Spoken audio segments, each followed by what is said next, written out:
বিসমিল্লাহির রহমানির রহিম। আসসালামু আলাইকুম প্রিয় শিক্ষার্থী বন্ধুরা, কেমন আছো তোমরা?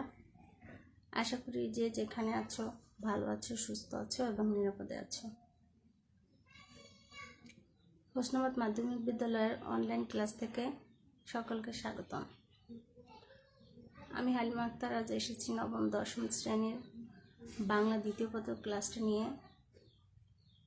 আমি আজকেও আলোচনা করব ব্যঞ্জন ধ্বনি নিয়ে, কারণ গতকালকে ক্লাসেই আমি বলে দিয়েছিলাম যে ব্যঞ্জন ধ্বনিটাকে আমি আলাদাভাবে বিভক্ত করে তোমাদের সবটুকু বুঝিয়ে দেওয়ার চেষ্টা করব। এই কারণে কালকে আলোচনা করেছিলাম উচ্চারণের রীতি অনুসারে ব্যঞ্জন ধ্বনিকে কয় ভাগে ভাগ করা যায়।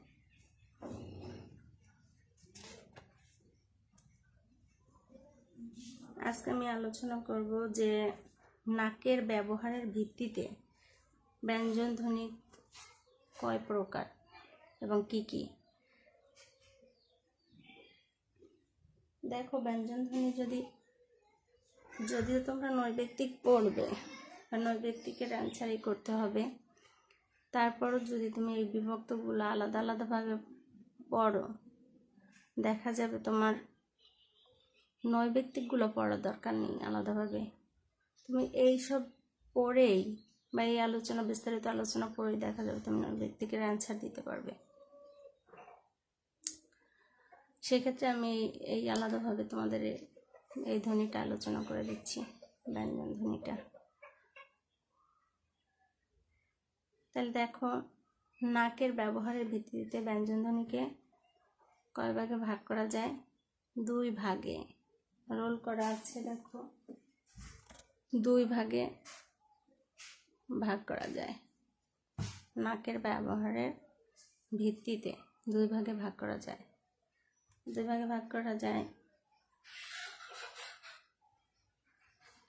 এখন দেখো, 1 নম্বরে কি হবে?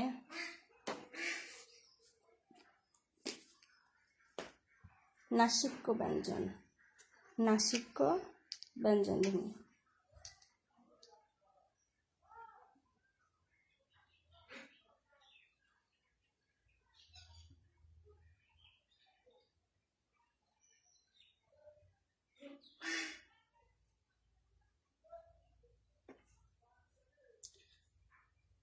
দেখো, নাসিক্য ব্যঞ্জন ধ্বনি। আর 2 নম্বরে হচ্ছে অনাসিক্য ব্যঞ্জন ধ্বনি। তাহলে আমি 1 নম্বরটার আলোচনা আগে দিয়ে নিই, তারপরে তোমাদের 2 নম্বরটা বলে দিচ্ছি। নাসিক্য ব্যঞ্জন ধ্বনিটা কি? দেখো, যেসব ব্যঞ্জন ধ্বনি উচ্চারণকালে ফুসফুসতাড়িত বাতাস মুখ দিয়ে বের না হয়ে নাক দিয়ে বের হয়। নাসিক্য, নাক। যে সকল ব্যঞ্জন ধ্বনি উচ্চারণের সময় বা উচ্চারণকালে ফুসফুসতাড়িত বাতাস মুখ দিয়ে বের না হয়ে নাক দিয়ে বের হয় তাকে নাসিক্য ব্যঞ্জন ধ্বনি বলে। যেমন দেখো, উ, ইয়, মূর্ধন্য, দন্তন্য, ম।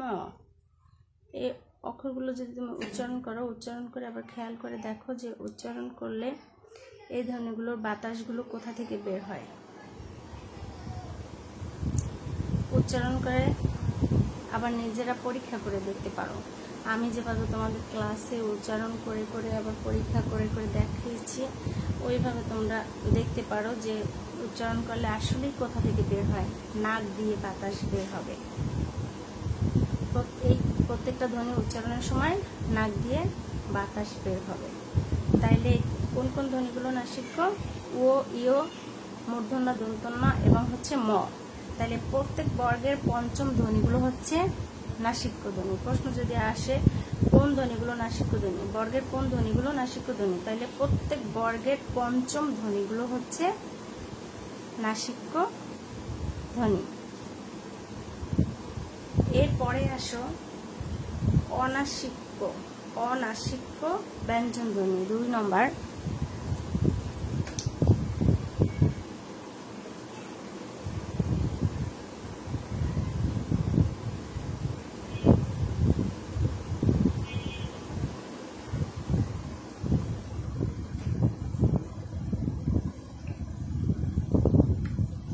দেখো 2 নম্বরে হচ্ছে অনাসিক্য ব্যঞ্জনধ্বনি। অনাসিক্য ব্যঞ্জনধ্বনি কাকে বলে?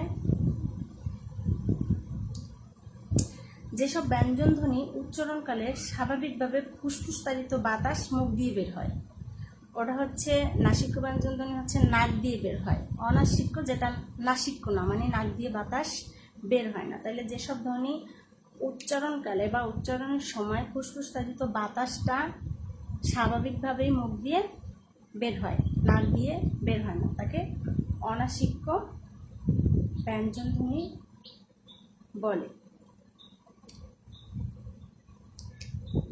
যেমন বর্গীয় পঞ্চম ধ্বনি ও ইয় ন ম যে বর্ণগুলো আছে, পঞ্চম ধ্বনিতে যে 5টা বর্ণ আছে, ও ইয়, মূর্ধন্য, দন্তন্য এবং ম, এই কটা বাদ দিলে বাকি যেগুলো থাকে সবই হচ্ছে অনাসিক্য ব্যঞ্জনধ্বনি। এই গেল তোমার নাকের ব্যবহারের ভিত্তিতে ব্যঞ্জনধ্বনির প্রকারভেদ। এরপরে আসো উচ্চারণের প্রয়োজনীয় বাতাসের প্রাবল্যের ভিত্তিতে ব্যঞ্জনধ্বনিকে কয় ভাগে ভাগ করা যায়, এটা নিয়ে আলোচনা করি।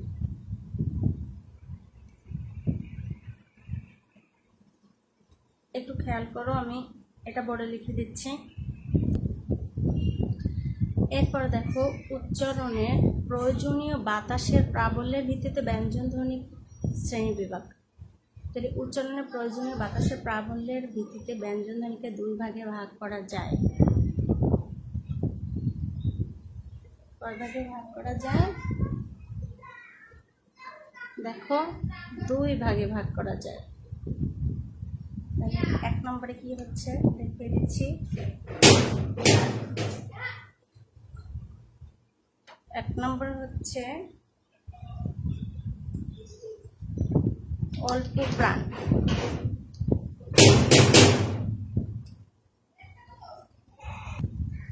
তাহলে দেখো 1 নম্বরে হচ্ছে অল্প প্রাণ ব্যঞ্জনধ্বনি।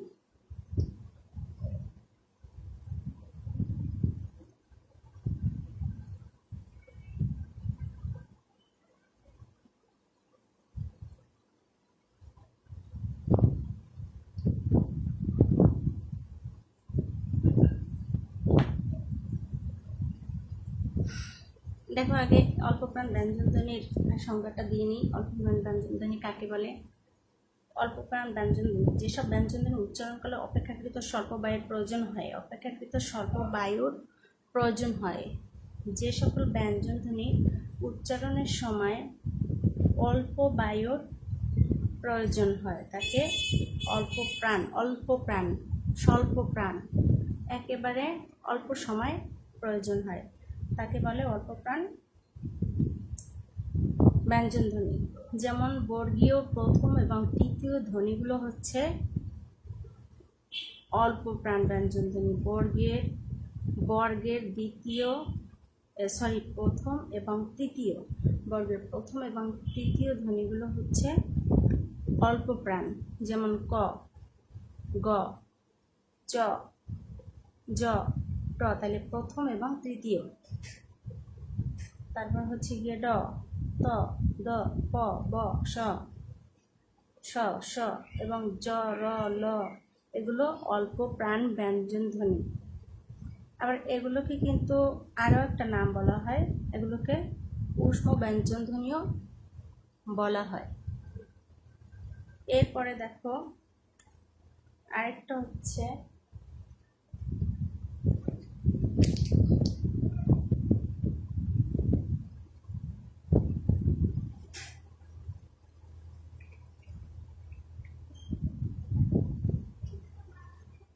মহাপ্রাণ ব্যঞ্জনধ্বনি।